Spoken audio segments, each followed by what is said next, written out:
Well, hi everyone, and greetings from Northern Michigan. This is Bob the Science Guy. You know, the Griffin Museum of Science and Industry in Chicago is a science museum that I kind of grew up with growing up in Southwest Michigan. And they have a Foucault pendulum. Let's go ahead and use the Foucault pendulum at the Griffin Museum of Science and Industry to calculate the gravitational attraction of Earth and the sidereal day, or the rotation of Earth.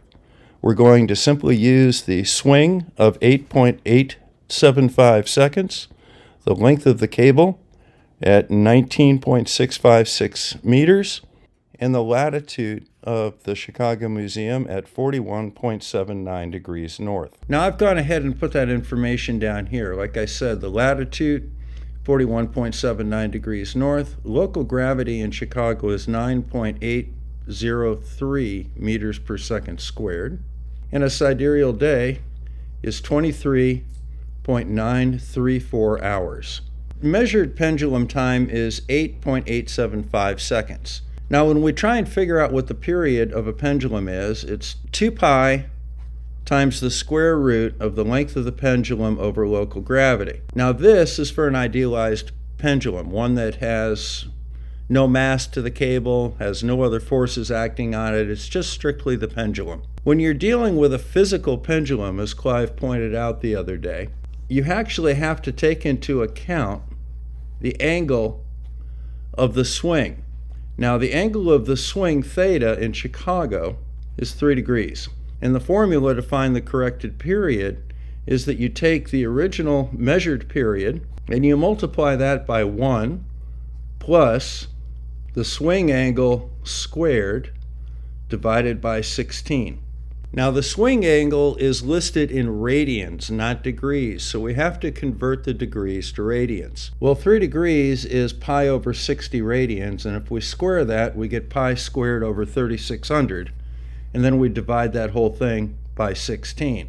We take that value, we add it to 1, and then we multiply the measured period, which is 8.875 seconds, by that whole mess. So let's go ahead and do that real quick. What we find out is that the corrected period for use here is going to be 8.897 seconds. You see, it's a little bit different. It's a very small correction, as you can see, but it's important, especially when you're doing precision work.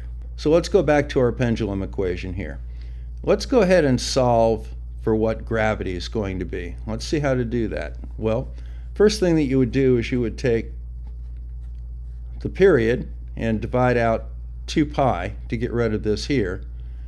That'll equal L over G, the square root of that. Then what you do is you take T over 2 pi and you square it. That will equal L over G. Then finally we can multiply both sides by G and divide both sides by the square of T over 2 pi. And we end up with this equation. And that's how we solve for G. Now we do something in math called plug and chug. All we have to do is put these numbers in. So G will be the length of the pendulum, which we know to be 19.656 meters. We know the period of the pendulum, which is 8.897, which is the corrected period right here, over 2 pi, and then we're going to square that. And we're just going to divide it out. What do we get? We get 9.8032 meters per second. So what is the reported gravity in Chicago? Well, it's 9.803. And as you can see, that's what we ended up getting down here. So the first thing that we did was we took the actual data from the Chicago Foucault pendulum and used it to calculate gravity, using nothing more than the length of the cable and the time of the swing. Now let's use that same data to calculate the rotational speed of the Earth. Now the time that it takes a Foucault pendulum to precess 360 degrees can be calculated very easy. So time of precession will equal the sidereal day divided by the sine of the latitude. Now in this case, we actually know the latitude of Chicago. That's 41.79 degrees north. And we know the precession of the pendulum. So we'll put in TP here equals 35.71 hours. And we'll use these values to calculate what the rotational period of the Earth is. So again, we're going to move this around a little bit. We want to find the sidereal day, so we take the time of precession and we multiply it by the sine of the latitude will equal a sidereal day. So what is the time of precession? 35.71 hours. And then we need the sine of 41.79. Once again, let's plug and chug. Okay, so I went ahead and put the math in. So we've got 35.71, which is the number of hours for one complete precession of the Foucault Pendulum in Chicago. We look at the sine of 41.79. It's 0.6664 Hale-Sagan. And if we multiply those out, we get a sidereal day equals 23.7972 hours. Now, a real sidereal day, the actual accepted standard, is 23.934 hours. And that's the famous 23 hours, 56 minutes, and 4 seconds that everybody talks about. So you see we're a little bit off right here. Now that value is off by about 0.1368 hours. And what does that equal in real time? That's about 8.2 minutes. Honestly, 8 minutes and 12 seconds is well within the expected margin of error for a Foucault pendulum that is a demonstration model for public review in a public hall with varying humidities and air currents of people walking around, etc. We're really not doing too bad if we got within 8.2 minutes of the correct rotation of the Earth simply by looking at a ball swing on a chain. Now, the last thing that I want to do is I want to see if, given the sidereal day length and the amount of swing of the pendulum in Chicago, can we calculate the latitude of Chicago? Well, as it turns out, we can.